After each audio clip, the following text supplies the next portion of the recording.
സാധാരണക്കാരായ കൃഷിക്കാരൻ പറഞ്ഞാൽ കേൾക്കാത്ത സർക്കാരിനോട് സർക്കാരുമായി ഏറ്റവും അടുപ്പമുള്ള അവരുടെ ഒരു ചാനലിന്റെ ചെയർമാൻ കൂടിയായ ബഹുമാനീയനായ മമ്മൂട്ടി, അദ്ദേഹം ഒരു കർഷകനാണ്, നെൽകർഷകനാണ്. തീർച്ചയായും അദ്ദേഹം ഇടപെട്ട് സർക്കാരുമായി സംസാരിച്ച് ഈ കർഷകരുടെ വേദന തിരിച്ചറിഞ്ഞ് അതിനൊരു പരിഹാരം കണ്ടെത്തുവാൻ തീർച്ചയായും മമ്മൂക്കയെ പോലൊരാളും കൂടെ ഇനി രംഗത്ത് വരേണ്ട ആവശ്യകത വന്നോ എന്നുള്ള കാര്യത്തിൽ വളരെയധികം സന്ദേഹത്തിലാണ് ഞങ്ങളിപ്പോൾ. കൃഷിയെ പ്രോത്സാഹിപ്പിക്കാൻ ഒരു വർഷം 4000 കോടി രൂപയാണ് കൃഷി ഡിപ്പാർട്ട്മെന്റ് ചെലവാക്കുന്നത്.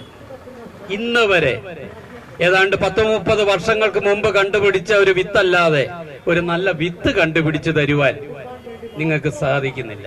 ഇതിന്റെ വില കിട്ടുവാൻ അടുത്തൊരു സമര പദ്ധതികളുമായി ബാങ്കുകളും സപ്ലൈകോയുമായി കയറിയിറങ്ങുന്ന ഒരു അവസ്ഥയിലേക്ക് ഞങ്ങളെ കൊണ്ട് എത്തിക്കുന്ന അടുത്തൊരു പണിയും കൂടെ ഞങ്ങൾക്ക് തന്നിരിക്കുകയാണ് നമ്മുടെ കേരള ഗവൺമെന്റ്. ധന്യമാക്കിയിരിക്കുന്ന ഏറ്റവും സ്നേഹത്തിന്റെ നിറകുടങ്ങളായ പാലക്കാട്ടെ എൻ്റെ കർഷക സുഹൃത്തുക്കളെ, സഹോദരി സഹോദരന്മാരെ, ഇതിന്റെ രക്ഷാധികാരിയായ പത്മശ്രീ ചെറുവയൽ രാമൻ, അതുപോലെ തന്നെ ചിദംബരംകുട്ടി മാസ്റ്റർ, ഇതിന്റെ അധ്യക്ഷ പദവി അലങ്കരിക്കുന്ന വിജയേട്ടൻ, എൻ്റെ എല്ലാമായ എപ്പോഴും ഈ പരിപാടിയുടെ കാര്യം മാത്രമല്ല കർഷകരുടെ ഏത് കാര്യവും എന്നോട് പങ്കുവെക്കുന്ന എൻ്റെ ജ്യേഷ്ഠ സഹോദരൻ പ്രഭാരേട്ടൻ, സഹദേവേട്ടൻ, അതുപോലെ തന്നെ ശിവാനന്ദേട്ടൻ, മനോഹരേട്ടൻ, മറ്റ് എന്താ പറയുക, ഒരു മുത്തുമാല പോലെ അതിലെ മണികൾ ആയി പ്രവർത്തിക്കുന്ന ഇതിലെ ഓരോ കർഷക സുഹൃത്തുക്കളെ, ഇന്ന് ഒരു പുതിയ യുഗപ്പിറവിയാണ്. 1200-ാം ആണ്ടാണ് ഇന്ന് ആരംഭിച്ചിരിക്കുന്നത്. ഈ 1200-ാം ആണ്ട് ആരംഭിച്ചിരിക്കുന്ന ഈ ചിങ്ങമൊന്ന് നമുക്ക് കരിദിനമാണ് എന്ന് ആലോചിക്കുമ്പോൾ കർഷകരെ സംബന്ധിച്ചിടത്തോളം ഏറ്റവും വേദനാജനകമായ കാര്യമാണ്. കഴിഞ്ഞ വർഷങ്ങളിൽ കുറച്ച് നാളെ ആയിട്ടുള്ളൂ ചിങ്ങമൊന്ന് കർഷക ദിനമായി ആചരിക്കാൻ തുടങ്ങിയിട്ട്. പക്ഷേ ഇപ്പോൾ അത് നമുക്ക് 2 വർഷമായിട്ട് കരിദിനമായിട്ടാണ് ആചരിക്കുന്നത്. നിങ്ങൾക്കറിയാം, കേരളത്തിലെ ഈ കർഷക ദിനത്തിന്റെ പേരിൽ ഇന്ന് എല്ലാ കൃഷി വകുപ്പുകളിൽ അതിന്റെ പേരിൽ 50 രൂപയുടെ നേരിയത് മേടിച്ച് എല്ലാവർക്കും പുതപ്പിക്കുന്ന ഒരു പരിപാടി ഇപ്പോൾ പലയിടത്തും നടക്കുന്നുണ്ട്. ഞങ്ങളൊക്കെ അത് കിട്ടാൻ സന്തോഷത്തോടുകൂടി അത് സ്വീകരിക്കാൻ മനസ്സുള്ളവരായിരുന്നു. പക്ഷെ ഇന്ന് ഏതാണ്ട് നിങ്ങൾക്കറിയാം, 100 കണക്കിന് കർഷകർ നെല്ല് കൊടുത്തിട്ട് അതിന്റെ പൈസ കിട്ടാതെ വേദനയോടുകൂടി നിൽക്കുമ്പോൾ, ആത്മഹത്യയുടെ വക്കിൽ നിൽക്കുമ്പോൾ, ഞങ്ങൾക്ക് ആ ഒരു 50 രൂപയുടെ നേരിയതല്ല ഞങ്ങൾക്ക് ആവശ്യം. ആത്മഹത്യ ചെയ്യാൻ പോകുന്ന കർഷകരോടുള്ള ആഭിമുഖ്യമാണ് ഞങ്ങൾക്ക് ആവശ്യം. അവർക്കുള്ള പിന്തുണയാണ് ഞങ്ങൾക്ക് ആവശ്യം. അതാണ് ഞങ്ങൾ നൽകാൻ ഇവിടെ ഇത്രയും പേര് ഇവിടെ കൂടിയിരിക്കുന്നതെന്ന് ഞാൻ നിങ്ങളെ അറിയിക്കുകയാണ്. പണിയില്ലാത്തവരല്ല. ഇന്നിപ്പോൾ കർഷകരെ സംബന്ധിച്ചിടത്തോളം 6 മാസം ഒരു സീസണിൽ പണിയെടുക്കുന്നുണ്ടെങ്കിൽ അത് കഴിഞ്ഞൊരു 3-4 മാസം ഇപ്പോൾ ഞങ്ങൾ അടുത്തൊരു പണിയും കൂടെ തുടങ്ങിയിരിക്കുകയാണ്. കർഷകരെ സംബന്ധിച്ചോളം നെൽകർഷകരാവട്ടെ, നാളികേര കർഷകരാവട്ടെ, ഇവർക്കെല്ലാം അതിൻ്റെതായിട്ടുള്ള നിലവൊരുക്കലാവട്ടെ, അത് കഴിഞ്ഞ് അത് വളർത്തിയെടുക്കുന്നതാവട്ടെ, അതിന്റെ കൊയ്ത്താവട്ടെ, അതിന്റെ വിളവെടുപ്പാവട്ടെ, ഇതൊക്കെ ഒരു 6 മാസത്തെ പ്രോസസ്സാണ്. പക്ഷെ ഇപ്പോൾ ഞങ്ങൾക്ക് അടുത്തൊരു പണിയും കൂടെ തുടങ്ങി 2 വർഷമായി. ഇതിന്റെ വില കിട്ടുവാൻ അടുത്തൊരു സമര പദ്ധതികളുമായി ബാങ്കുകളും സപ്ലൈകോയുമായി കയറിയിറങ്ങുന്ന ഒരു അവസ്ഥയിലേക്ക് ഞങ്ങളെ കൊണ്ട് എത്തിക്കുന്ന അടുത്തൊരു പണിയും കൂടെ ഞങ്ങൾക്ക് തന്നിരിക്കുകയാണ് നമ്മുടെ കേരള ഗവൺമെന്റ്. സത്യം പറഞ്ഞ പാലക്കാട്ടെ കർഷകരായ നിങ്ങളെ ഓർക്കുമ്പോൾ ഞാൻ അപ്പർ കുട്ടനാട് ഒരു കർഷകനാണ്. വേദനയുണ്ട് നിങ്ങളെ. ഞാൻ കഴിഞ്ഞ ആഴ്ച മുഴുവൻ കന്യാകുമാരിയിലായിരുന്നു ഷൂട്ടിങ്. അവരുടെ ഒരു ഭാഗ്യം, എന്തായാലും സർക്കാരിന്റെ സഹായം കിട്ടുന്ന ഒരു സംസ്ഥാനത്തേക്ക് അവർക്ക് പോകാൻ സാധിച്ചതുകൊണ്ട് അവരിന്ന് നല്ല രീതിയിൽ കൃഷി ചെയ്ത് സമരം ചെയ്യാതെ അതിന്റെയൊക്കെ ഗുണഭോക്താക്കളാകുവാൻ കന്യാകുമാരിക്കാർക്ക് പറ്റുന്നുണ്ട്. പക്ഷേ എന്ത് ചെയ്യാൻ, നിങ്ങളെ പോലെയുള്ള ഹതഭാഗ്യരായ പാലക്കാട്ടെ കർഷകർ കേരളത്തോടൊപ്പം നിന്നതുകൊണ്ടല്ലേ നിങ്ങൾക്ക് ഇന്ന് ഇവിടെ പോയി കരിദിനത്തിൽ ഇവിടെ നിന്ന് നമുക്ക് സമരം ചെയ്യേണ്ടി വന്നത് എന്നുള്ള കാര്യം നമ്മൾ ഓർക്കേണ്ടിയിരിക്കുന്നു. ഇത് വളരെ വേദനയാണ്. ഇവിടുത്തെ മന്ത്രിസഭയിലുള്ള ഒരു മന്ത്രി സുഹൃത്ത് പറഞ്ഞത് കേരളത്തിൽ കൃഷി വേണ്ട, തമിഴ്നാട്ടിൽ കൃഷി മതി എന്ന് പറഞ്ഞു. ശരിയാണ്. നിങ്ങൾ കമ്പന്തേനിയിൽ പോയി കൃഷി കാണിച്ചാൽ പോരെ? എന്തിന് ഇസ്രയേലിൽ പോകണം? ഇസ്രയേലിൽ പോയി കാണിക്കേണ്ടത് യുദ്ധങ്ങളാണ്, യുദ്ധമുറകളോ മറ്റുള്ള കാര്യങ്ങളോ ആണ്. ഇസ്രയേലിൽ പോയി കൃഷി കാണിക്കാൻ പോയ ആൾക്കാര് അവിടുന്ന് കാണാൻ പോയതിൽ ആൾക്കാർ മുങ്ങുന്നു. ഇതൊക്കെയാണോ നമുക്ക് വേണ്ടത്? കൃഷിയെ പ്രോത്സാഹിപ്പിക്കാൻ ഒരു വർഷം 4000 കോടി രൂപയാണ് കൃഷി ഡിപ്പാർട്ട്മെന്റ് ചെലവാക്കുന്നത്. ഇന്ന് വരെ ഏതാണ്ട് 10-30 വർഷങ്ങൾക്ക് മുമ്പ് കണ്ടുപിടിച്ച ഒരു വിത്തല്ലാതെ ഒരു നല്ല വിത്ത് കണ്ടുപിടിച്ചു തരുവാൻ നിങ്ങൾക്ക് സാധിക്കുന്നില്ല. എല്ലാവരും ലക്ഷക്കണക്കിന് രൂപ ശമ്പളം മേടിച്ച് കഴിഞ്ഞ വർഷം ഒരു കൃഷി ഓഫീസറിനെ ആലപ്പുഴയെ വെച്ച് അറസ്റ്റ് ചെയ്തു. എന്തിനാണെന്നറിയാവോ? കള്ളനോട്ടിന്റെ പേരിൽ ആ കൃഷി ഓഫീസറിനെ അറസ്റ്റ് ചെയ്ത് കഴിഞ്ഞപ്പോൾ അന്വേഷിച്ചപ്പോൾ പറയുന്നത് അവരുടെ കൃഷി ഓഫീസിലൊന്നും അവര് പോവാറില്ല, അവരുടെ പണി ഫാഷൻ ഷോയ്ക്ക് പോക്കാന്ന്. ഒരു കൃഷി ഓഫീസറിന്റെ പണി ഫാഷൻ ഷോയ്ക്ക് പോകുന്ന ഒരു കൃഷി ഓഫീസർ എങ്ങനെ വെയിലും മഴയും നനഞ്ഞ് അല്ലെ ചെളി പറ്റുന്ന ഒരു സ്ഥലത്ത് പോകും എന്ന് നിങ്ങൾ ചിന്തിക്കണം. ഇവരൊക്കെയാണ് ലക്ഷക്കണക്കിന് രൂപ ശമ്പളം മേടിച്ച് കർഷകന്റെ പേരിൽ മേനി നടിച്ചു നടക്കുന്ന ഈ നാട്ടിൽ എങ്ങനെ നമുക്ക് കൃഷി മുന്നോട്ട് കൊണ്ടുപോകാൻ സാധിക്കും എന്നുള്ള കാര്യത്തിൽ വളരെയധികം വേദനാജനകമായ കാര്യമാണ്. പറമ്പിയാറാവട്ടെ, പാലക്കാടും കുട്ടനാടുമായിട്ടുള്ള വ്യത്യാസം തന്നെ നിങ്ങൾക്കറിയാം. അവിടെ വെള്ളം കൂടുതലാണ് വരുന്നത്. ഞങ്ങൾ വെള്ളം പാടശേഖരത്തുനിന്ന് പുറത്തേക്ക് തള്ളുകയാണ് ചെയ്യുന്നത്. നിങ്ങൾക്ക് ഇവിടെ വെള്ളം കിട്ടുവാൻ നിങ്ങൾ പുറത്തുനിന്ന് അകത്തേക്ക് സ്വീകരിക്കാനുള്ള ശ്രമമാണ്. നമ്മൾ തമിഴ്നാടിനും മറ്റുള്ളവർക്കും യഥേഷ്ടം വെള്ളം കൊടുക്കണം. കാരണം നമ്മൾ എന്തിനാ ഈ വെള്ളം കളയുന്നത്? എന്റെ ഒരു ചെറിയ ഓർമ്മ ശരിയാണെങ്കിൽ ഒരു 15 വർഷം മുമ്പ് തമിഴ്നാട്ടിലെ മുഖ്യമന്ത്രിയായിരുന്ന ജയലളിത പറഞ്ഞു, കേരളവും തമിഴ്നാടുമായിട്ടുള്ള വ്യത്യാസം മലകളുടെ ഒരു വ്യത്യാസം മാത്രമേ ഉള്ളൂ. ആ മല മാറിക്കഴിഞ്ഞാൽ ഞങ്ങൾക്ക് ഇന്നിവിടെ ലഭ്യമല്ലാത്ത മഴ നാളെ ഞങ്ങൾക്ക് ലഭ്യമാകും, അതോടെ ഞങ്ങളുടെ ദാരിദ്ര്യം മാറും എന്ന് അവർ പറഞ്ഞത് എന്റെ ഒരു ചെറിയ ഓർമ്മയിലുണ്ട്. എന്തായാലും നമ്മള് മലകളെല്ലാം പൊട്ടിച്ച് ഇന്ന് നിങ്ങൾക്കറിയാം വയനാട് പോലെയുള്ള ദുരന്തത്തിന് വേണ്ടി ഇവിടെ ഒരു ഇത് വെച്ചിരിക്കുകയാണ്, ബക്കറ്റ് കളക്ഷൻ. ഞങ്ങൾ അവരോടും ആഭിമുഖ്യം കാണിക്കുകയാണ്. അതുപോലെയുള്ള പാറകൾ പൊട്ടിച്ച് ഇന്ന് തമിഴ്നാടും കേരളവുമായിട്ട് നോക്കുമ്പോൾ കേരളത്തിനേക്കാൾ നല്ല കാലാവസ്ഥ അവിടെ വരികയും വെള്ളം ലഭ്യമാവുകയും എല്ലാം ചെയ്യുന്നു. അത് ഉണ്ടാവട്ടെ.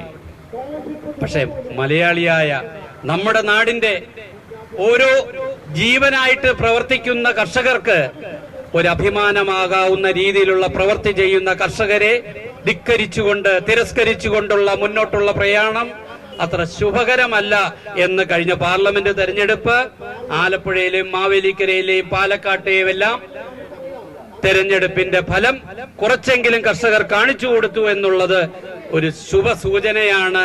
ഇനി അത് ഞങ്ങളിൽ നിന്നും ആവർത്തിക്കുവാൻ ഇനിയും ഇലക്ഷൻ വരും സർക്കാരെ എന്ന് മാത്രമേ ഈ തരുണത്തിൽ എനിക്ക് സൂചിപ്പിക്കാനുള്ളൂ. ഞങ്ങളുടെ കയ്യിലും വോട്ടുണ്ട്, വോട്ടുള്ള കർഷകരാണ് ഇവിടെ ഇരിക്കുന്നവർ എന്ന് നിങ്ങൾ തിരിച്ചറിയണം. ഇതിൽ എല്ലാ രാഷ്ട്രീയക്കാരുമുണ്ട്, എല്ലാ മതവിഭാഗത്തിലുള്ളവരുമുണ്ട്. പക്ഷെ ഞങ്ങൾക്ക് ഒരൊറ്റ കാര്യത്തിലെ ഒരൊറ്റ ലക്ഷ്യമേ ഉള്ളൂ, കർഷകരുടെ നന്മ. നിങ്ങൾ മനസ്സിലാക്കണം. കഴിഞ്ഞ വർഷം ആണ് ജയസൂര്യയും എന്റെ പ്രിയ സുഹൃത്തായ ജയസൂര്യയും കൃഷ്ണപ്രസാദ് എന്ന് പറഞ്ഞ ഈ ഉള്ളവനെയൊക്കെ ക്രൂശിക്കപ്പെടേണ്ട അവസ്ഥകൾ ഉണ്ടായത്. അതിന് കാരണം അന്ന് നമ്മുടെ ഓണസമയത്ത് പോലും ഏതാണ്ട് 35,000-ഓളം വരുന്ന കർഷകർക്ക് നെല്ലിന്റെ പൈസ കിട്ടാതെ വന്നപ്പോൾ എന്റെ സുഹൃത്തായ ജയസൂര്യ എന്റെ അടുത്ത് പറയുന്നു, ചേട്ടാ ഞാൻ ഇതുപോലെ ഒരു കർഷകരുടെ ഒരു പരിപാടിക്ക് പോകുന്നുണ്ട്, എന്തൊക്കെയാ പ്രശ്നം ചേട്ടാ എന്നൊക്കെ ചോദിച്ചു. അപ്പോൾ ഞാൻ കാര്യം പറഞ്ഞു, ഞങ്ങൾ ഇങ്ങനെ ഓണത്തിന് ഉപവാസം ഇരിക്കാൻ പോവാണ്, പൈസ കിട്ടാനുണ്ട് കാര്യങ്ങൾ. അദ്ദേഹം കൃഷിമന്ത്രിയും വ്യവസായ മന്ത്രിയും ഇരിക്കുന്ന വേദിയിൽ അവരോട് പറഞ്ഞു. അപ്പോൾ അതിനു മുമ്പ് മന്ത്രി പറഞ്ഞു ചെറുപ്പക്കാരും ഈ കൃഷിയിലേക്ക് വരുന്നില്ല. അപ്പൊ അദ്ദേഹം പറഞ്ഞു, ജയസൂര്യ പറഞ്ഞ വാക്കിതാണ്, എങ്ങനെ വരും സാർ? സ്വന്തം അച്ഛനും അമ്മയൊക്കെ ഓണത്തിന് പോയി ഉപവാസം ഇരിക്കുന്ന ഒരു മേഖലയിലേക്ക് ചെറുപ്പക്കാരെങ്ങനെ കടന്നു വരും? അതുകൊണ്ട് എന്റെ സുഹൃത്തായ കൃഷ്ണപ്രസാദും അവരോടൊപ്പമുള്ള കർഷകരും ഓണത്തിന് കുമ്പിളിൽ കഞ്ഞി എന്നുള്ള രീതിയിൽ ഉപവാസം ഇരിക്കുന്ന വേദി കാണുമ്പോൾ എങ്ങനെ ഇതിലേക്ക് വരും എന്ന് ചിന്തിക്കേണ്ട ഒരു അവസ്ഥ ഉണ്ടാകുന്ന കാര്യത്തിലേക്ക് എങ്ങനെ ചെറുപ്പക്കാർ വരുമെന്ന് പറഞ്ഞ്, അതുകൊണ്ട് കർഷകർക്ക് കൊടുക്കാനുള്ള പൈസ കൊടുക്കണമെന്ന് പറഞ്ഞ ജയസൂര്യയെ എത്രമാത്രം പൊങ്കാലയിട്ടെന്ന് എന്റെ മുന്നിലുള്ള മാധ്യമ സുഹൃത്തുക്കൾക്കും അറിയാം, പാവം പിടിച്ച കർഷകരെയൊക്കെ ഇപ്പോഴും അറിയില്ല. അന്നാണ് ഞാൻ ഒരു കാര്യം വെളിച്ചത്ത് കൊണ്ടുവന്നത്. എനിക്ക് പൈസ കിട്ടി, കൃഷ്ണപ്രസാദിന് പൈസ കൊടുത്തു എന്ന് പറഞ്ഞു. അപ്പോൾ ഞാൻ പറഞ്ഞു, കൃഷ്ണപ്രസാദിന് പൈസ കിട്ടിയത് 5 മാസം കഴിഞ്ഞാണ്. പക്ഷെ എന്റെ പൈസ കിട്ടുന്നത് ബാങ്ക് വായ്പയായിട്ടാണ് എനിക്ക് ലഭ്യമാക്കിയത്. പാവം പിടിച്ച കർഷകര് പൈസ കിട്ടാൻ ബാങ്കിൽ ചെന്ന് നിൽക്കുമ്പോൾ, നെല്ല് കൊടുത്തിട്ട് 4-5 മാസം കഴിഞ്ഞ് അവൻ കൈകൂപ്പി നിൽക്കുമ്പോൾ അവന്റെ കയ്യിൽ ഒരു ഫയൽ കൊടുത്തിട്ട് അവിടെ എല്ലാം ഒപ്പിടാൻ പറയുമ്പോൾ ആ ഒപ്പിടുന്നതെല്ലാം ഒരു വായ്പയ്ക്കുള്ള രേഖകളിലാണെന്നുള്ളത് ഈ പാവം പിടിച്ച കർഷകർക്ക് എത്ര പേർക്കറിയാം? നേരെ ചൊവ്വെ ഒപ്പിടാൻ പോലും അറിയാൻ ബുദ്ധിമുട്ടുള്ള കർഷകർ. നമ്മുടെ കർഷകരോടുള്ള ആഭിമുഖ്യം പ്രകടിപ്പിച്ചുകൊണ്ട് ഒരു കർഷക റാലിയാണ് പാരമ്പര്യമായ, ഇന്നിപ്പോൾ അന്യമായിക്കൊണ്ടിരിക്കുന്ന കാളവണ്ടികളും അതുപോലെ തന്നെ ട്രാക്ടറുമൊക്കെയാണ് ഇതിന്റെ മുന്നിലൂടെ കടന്നു വരുന്നത്. ഇത് ഒരു കർഷകരോടുള്ള ആഭിമുഖ്യമാണ്. ഇത് ഈ പാലക്കാട് മേഖലകളിൽ മാത്രമേ ഇന്നിപ്പോൾ കാണാൻ സാധിക്കത്തുള്ളൂ.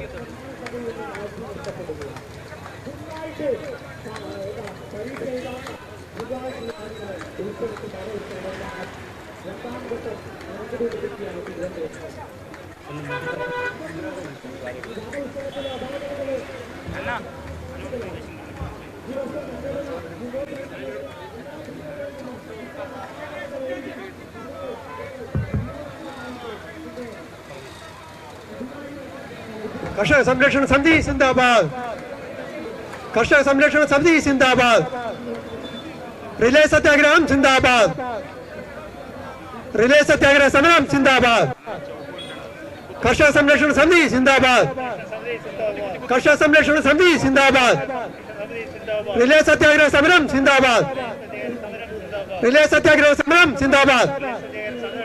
കർഷകരുടെ കടങ്ങൾ എഴുതി തള്ളുക, കർഷകരുടെ കടങ്ങൾ എഴുതി തള്ളുക, കർഷകരുടെ കടങ്ങൾ എഴുതി തള്ളുക. കർഷക സംരക്ഷണ സമിതി സിന്ദാബാദ്. ഇവിടെ ഞാൻ ജയസൂര്യയുമായി ഉള്ള ചില കാര്യങ്ങളാണ് പരാമർശിച്ചത്. ഒരു സിനിമാ നടനായ, ഒരു സെലിബ്രിറ്റിയായ ജയസൂര്യയോ കൃഷ്ണപ്രസാദോ പറയേണ്ട ആവശ്യമുണ്ടോ ഇവിടുത്തെ കർഷകൻ കഷ്ടപ്പെട്ട ഉൽപ്പന്നത്തിന്റെ വില കിട്ടുവാൻ എന്ന് ചോദിക്കുമ്പോൾ വളരെയധികം ക്രൂശിക്കപ്പെടുന്ന ഒരു അവസ്ഥയിലേക്ക് എത്തിക്കുന്ന സർക്കാരിനോട് ഞാൻ ഒരു കാര്യം പറയാം. ഇവിടുത്തെ കർഷകർക്ക് ഏറ്റവും കൂടുതൽ പ്രോത്സാഹനം ലഭിച്ചിരുന്നത് ഇന്നത്തെ ഭരണത്തിലിരിക്കുന്ന ഇടതുപക്ഷ സർക്കാരായിരുന്നു. പണ്ടുണ്ടായിരുന്ന അച്യുതാനന്ദൻ ഭരണകാലം വരെ ഇടതുപക്ഷ സർക്കാർ വരുമ്പോഴാണ് ഏറ്റവും കൂടുതൽ കാരുണ്യം, കരുത്ത് ഇത് ലഭ്യമാക്കിക്കൊണ്ടിരുന്നത്. ഇതിനു മുമ്പ് ഇടതുപക്ഷ സർക്കാർ ഭരിച്ചിരുന്ന കാലങ്ങളിലാണ്.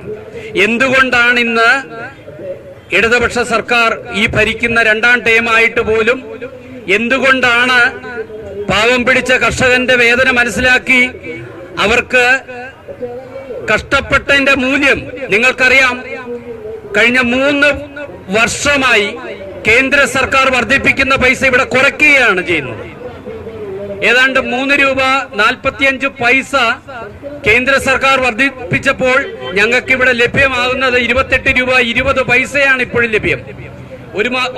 ഈ 3ാം കേന്ദ്ര സർക്കാർ ഭരണത്തിൽ കയറിയപ്പോൾ ആദ്യം 1 രൂപ 17 പൈസ ഇപ്പൊ വർദ്ധിപ്പിച്ചിട്ടുണ്ട്. അത് ഞങ്ങൾക്ക് ലഭിച്ചിട്ടില്ല. അതിനി അടുത്ത പ്രാവശ്യം അതും ഇനിയും കുറയ്ക്കുമോ എന്നുള്ള ഒരു പേടിയിലാണ് ഞങ്ങളെ ജീവിക്കാൻ അനുവദിക്കൂ. കർഷകൻ എന്ന് പറയുന്നത് ഏത് രാജ്യത്തിന്റെയും വ്യാവസായിക സാമ്പത്തികമായ വികസനത്തിന്റെ കാര്യങ്ങളിൽ അതിന്റെ പിന്നിലെ ഏറ്റവും വലിയ ശക്തിയാണെന്ന് കാണിച്ചു തന്നിട്ടുള്ള ഒരു ലോകരാജ്യങ്ങളിൽ പെടുന്ന ഒന്നാണ് നമ്മുടെ ഭാരതം.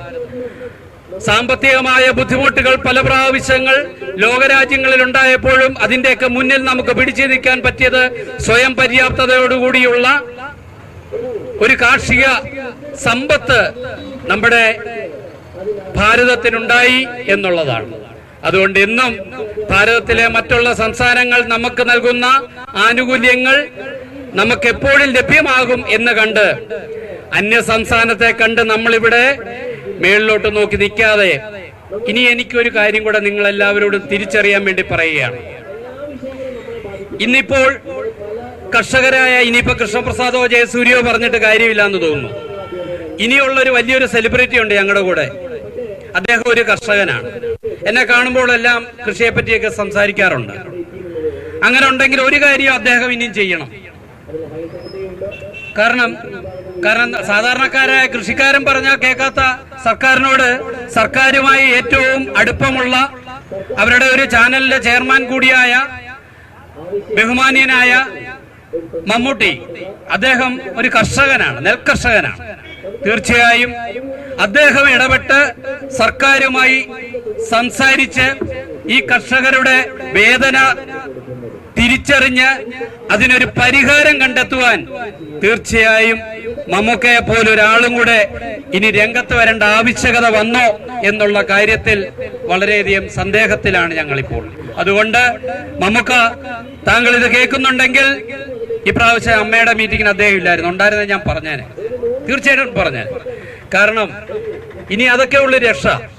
സെലിബ്രിറ്റികൾ പറഞ്ഞെങ്കിൽ മാത്രമേ കർഷകന്റെ വേദന തിരിച്ചറിയുന്ന ഒരു ഗവൺമെന്റ് ആണോ നമ്മളെ നയിക്കുന്നെന്ന് ഓർക്കുമ്പോൾ വിഷമമുണ്ട്. മമ്മൂക്ക, താങ്കൾ ഇതിനകത്ത് രംഗത്തിറങ്ങി ഇതിനൊരു ശാശ്വത പരിഹാരം കണ്ടെത്തി കർഷകരെ സ്നേഹിക്കുന്ന, കർഷകർക്ക് ആശ്വാസം പകരുന്ന ഒരു സർക്കാരായി ഇതിനെ തിരുത്തണമേ എന്ന ഒരു അഭ്യർത്ഥനയാണ് ഈ തരുണത്തിൽ ഈ കർഷകർക്ക് വേണ്ടി ഞാൻ എല്ലാവരുടെയും മുന്നിലേക്ക് സമർപ്പിക്കുന്ന ഒരു കാര്യം. ജീവിതത്തിൽ പല പല പ്രതിസന്ധികളെ നമ്മൾ തരണം ചെയ്യാറുണ്ട്. കുഞ്ഞുങ്ങളെ വളർത്തിയെടുക്കുന്നത് പോലെയാണ്, ഒരു കൊച്ചുകുഞ്ഞ് വളർന്നു വരുന്നത് പോലെയാണ് ഒരു കാർഷികത്തിന്റെ ഒരു ഉൽപ്പന്നം നമ്മൾ വികസിപ്പിച്ചു കൊണ്ടുവരുന്നത്. അതിന് ലഭ്യമാകുന്ന ദോഷങ്ങൾ, ഒരു കുഞ്ഞിന് വരുന്ന അസുഖത്തെക്കാൾ കൂടുതൽ വേദന, ഹൃദയവേദനയോടുകൂടി തിരിച്ചറിയുന്നവരാണ് ഇവിടുത്തെ കർഷകർ ഓരോരുത്തരും. അങ്ങനെയുള്ള ഞങ്ങൾക്ക് ഇനിയെങ്കിലും ഞങ്ങളെ പിന്നോട്ടടിക്കുവാൻ ദയവ് ചെയ്ത് നിങ്ങൾ ശ്രമിക്കരുത്. ഇവിടെ വന്യമൃഗങ്ങളുടെ ശല്യം, അതുപോലെ തന്നെ വെള്ളത്തിന്റെ ബുദ്ധിമുട്ട്. ഞാൻ ചോദിക്കട്ടെ, കേരളത്തിന്റെ ഏറ്റവും കൂടുതൽ വിത്ത് ഉൽപ്പാദിപ്പിച്ചിരുന്നത് പാലക്കാട്ടു നിന്നാണ്. പാലക്കാട്ടു നിന്നാണ്. ഈ കുട്ടനാട്ടിലാവട്ടെ മറ്റുള്ള കേരളത്തിലെ ഏത് ഭാഗത്തേക്കും ഇവിടുന്നാണ് വിത്ത് കൊണ്ടുവരുന്നത്. കാരണം ഇവിടുത്തെ വിത്ത് ഏറ്റവും നല്ല വിത്തുകളായിരുന്നു. ഇന്ന് അത് ലഭ്യമല്ലാത്ത രീതിയിൽ ഇവിടെയുള്ള കർഷകനെയും കൂടെ അതിലേക്ക് പിന്നോട്ടടിച്ചിരിക്കുകയാണ്. ഇതൊക്കെ എങ്ങോട്ടാണ് നമ്മൾ തിരിച്ചറിയാൻ പറ്റാതെ ഈ 4000 കോടി രൂപ മേടിച്ച് ശമ്പളം മേടിച്ച് സുഖിച്ചു പോകുന്ന കൃഷി ഡിപ്പാർട്ട്മെന്റിലെ ഉദ്യോഗസ്ഥരും അവരെ നയിക്കുന്ന കൃഷി ഡിപ്പാർട്ട്മെന്റും തിരിച്ചറിഞ്ഞില്ലെങ്കിൽ ഇത് എവിടെ പോയി അവസാനിക്കും? നമ്മുടെ കുഞ്ഞുങ്ങളെല്ലാം നമ്മുടെ നാട് വിട്ടു പോവുകയാണ്. അതുകൊണ്ട് നമ്മുടെ കുഞ്ഞുങ്ങൾ കൃഷി ചെയ്തില്ലെങ്കിലും എന്തെങ്കിലും ഒന്ന് നാളെ ഒരച്ഛൻ അല്ലെ ഒരു അമ്മ പാടത്തോ അല്ലെങ്കിൽ കൃഷിയിടത്തോ നിൽക്കുമ്പോൾ ഒരു ഗ്ലാസ് ചായയെങ്കിലും കൊണ്ടു തരാൻ അവനൊരു മനസ്സ് തോന്നണമെങ്കിൽ നിങ്ങൾ നല്ല കരുത്താർന്ന ഒരു വികസനത്തിന്റെ പാതയിലേക്ക് ഈ കാർഷിക വിപ്ലവം ഉള്ള നമ്മുടെ നാട്ടിനെ ഇനിയെങ്കിലും എവിടെങ്കിലും തിരിച്ചടി നിങ്ങൾക്ക് തിരിച്ചറിയാൻ സാധിക്കുന്നുണ്ടെങ്കിൽ അത് മാറ്റിയെടുത്ത് മുന്നോട്ട് കൊണ്ടുപോകണം എന്നാണ് ഈ തരുണത്തിൽ വീണ്ടും എനിക്ക് അഭ്യർത്ഥിക്കാനുള്ളത്. നിങ്ങൾക്കറിയാം, ചെറുവേൽ രാമൻചേട്ടൻ ഏതാണ്ട് 60-65 അന്യമായിക്കൊണ്ടിരിക്കുന്ന നെൽവിത്തുകൾ സംരക്ഷിക്കുന്ന ഒരു വനവാസിയാണ്. അപ്പോൾ ഇതുപോലെയുള്ള ആൾക്കാരൊക്കെ ഉള്ളപ്പോൾ അവരെയൊക്കെ തിരിച്ചറിഞ്ഞ് അവരുടെയൊക്കെ കാലത്ത് നമുക്ക് എന്തൊക്കെ നേടാൻ പറ്റും? ഇപ്പൊ തന്നെ ചിദംബരക്കുട്ടി മാഷ് വന്നിട്ടില്ല. അദ്ദേഹമൊക്കെ പഴയ ആൾക്കാർ ഇവിടെ ഇരിക്കുന്നതിൽ ഏതാണ്ട് വളരെയധികം 50-60 വർഷം പഴക്കം ചെന്ന കൃഷി ചെയ്തുകൊണ്ടിരിക്കുന്ന ആൾക്കാരൊക്കെയാണ് ഇവിടെ ഇരിക്കുന്നത്. ഇവരുടെയൊക്കെ ആ പരിചയ സമ്പത്ത് പ്രയോജനപ്പെടുത്തുവാൻ നമ്മുടെ നാടിന് സാധിക്കുന്നില്ലെങ്കിൽ അത് നാളെ വളരെയധികം ബുദ്ധിമുട്ടുണ്ടാക്കുന്ന ഒരവസ്ഥയിലേക്ക് എത്തിക്കുവാൻ മുമ്പേ പറഞ്ഞു. കൃഷ്ണപ്രസാദിനെ കൃഷി ചെയ്തില്ലേലും ജീവിക്കാം എന്ന് പറഞ്ഞു. എൻ്റെ അച്ഛൻ ഒരു അധ്യാപകനായിരുന്നു. അപ്പർ കുട്ടനാട് നെൽകർഷക സംരക്ഷണ സമിതിയുടെ ആദ്യത്തെ സ്ഥാപക പ്രസിഡന്റായിരുന്നു. പക്ഷെ അന്നൊക്കെ എനിക്ക് കൃഷി വലിയ ബുദ്ധിമുട്ടായിരുന്നു. പക്ഷെ എൻ്റെ അച്ഛൻ്റെ മരണശേഷമാണ് ഇപ്പോൾ 17 വർഷമായി ഞാൻ ഈ കൃഷിയിലേക്ക് വരുന്നു. ഇന്ന് പാടശേഖരത്തിന്റെ പ്രസിഡന്റായിട്ടിരിക്കുന്ന ഞാൻ അതിലേക്ക് അർഹത നേടിയിട്ടുണ്ടെങ്കിൽ ഇതിനെ അർപ്പണ മനസ്സോടുകൂടി ഈ കൃഷിയെ സ്നേഹിക്കുന്നതുകൊണ്ടും ഇതിനകത്തെ ഏതു കാര്യത്തിലും കർഷകന്റെ ഒപ്പം നിൽക്കാൻ സാധിക്കുന്ന ഒരു മനസ്സുള്ളത് കൊണ്ടുമാണ് എന്ന് ഞാൻ വിശ്വസിക്കുകയാണ്. അതുകൊണ്ട് സ്ഥാനമാനങ്ങളെക്കാൾ കൂടുതൽ ഇപ്പൊ പാലക്കാട്ടെ കർഷകരുടെ ഈ കർഷക സംരക്ഷണ സമിതിയുടെ രക്ഷാധികാരിയൊക്കെ ആവാൻ ഞാൻ യോഗ്യനാണോ എന്ന് ചോദിച്ചാൽ ഒരിക്കലുമല്ല. കാരണം നിങ്ങളെ പോലെയുള്ള വളരെ വളരെ പരിചയസമ്പത്തുള്ള കർഷകരുടെ കീഴിലിരിക്കുവാനാണ് എനിക്ക് മോഹം. അതാണ് എൻ്റെ ആഗ്രഹവും. അല്ലാതെ കുട്ടനാട്ടിലെ കർഷക സംരക്ഷണ സമിതിയുടെയും രക്ഷാധികാരിയായി എന്നെ വെച്ചു. ഇതൊക്കെ ഒരു നിമിത്തമായി. കഴിഞ്ഞ പ്രാവശ്യം ഏതാണ്ട് കർഷകർ ആത്മഹത്യ ചെയ്യാൻ 3-4 പേരെ കൊണ്ട് ഒന്ന് ഒതുക്കാൻ സാധിച്ചെങ്കിൽ അന്നത്തെ ആ പ്രശ്നം ജയസൂര്യ അവതരിപ്പിച്ചില്ലായിരുന്നെങ്കിൽ 100 കണക്കിന് കർഷകർ ആത്മഹത്യ ചെയ്തു പോയേനെ എന്നുള്ളൊരു വേദനയോ എൻ്റെ മനസ്സിലുണ്ട്. ഒരു കാര്യം കൂടെ പറഞ്ഞോട്ടെ, ഇനിയെങ്കിലും നിങ്ങളാരും അങ്ങനെ ഒരു സാഹസത്തിലേക്ക് നിങ്ങൾ പോവരുത്.